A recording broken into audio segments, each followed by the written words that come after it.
कल्याण पूर्वेतील तिसगाव नाका परिसरामध्ये धक्कादायक घटना समोर आली आहे। तरुणाला भटक्या कुत्र्यानं चावा घेतला। या तरुणानं लसीकरण देखील सुरू केलं, मात्र आपल्याला रेबीज झालाय असा संशय त्याच्या मनामध्ये होता। मानसिक तणावामधून तरुणानं टोकाचं पाऊल उचललेलं आहे। राहत्या घरी आत्महत्या करत त्यानं जीवन संपवलंय। या घटनेनंतर परिसरामध्ये शोककळा पसरलेली आहे। याबाबत शिवसेना संपर्क प्रमुख आणि नगरसेवक महेश गायकवाड यांनी केडीएमचे अतिरिक्त आयुक्त हर्षल गायकवाड यांची भेट घेतली। त्यांच्याकडे भटक्या कुत्र्यांबाबत ठोस उपाययोजना करा व रेबीजबाबत जनजागृती करण्याची मागणी देखील करण्यात आली आहे। जेव्हा कुत्रा चावल्यानंतर त्यांनी हॉस्पिटलमध्ये गेला होता, दवाखान्यात गेल्यानंतर त्याला जाणवलं की त्याला रेबीज झालंय।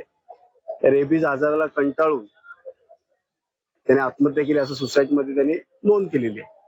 मी त्या संदर्भात माननीय उपायुक्त हर्षल गायकवाड यांना भेटतो, त्यांना निवेदन दिलं।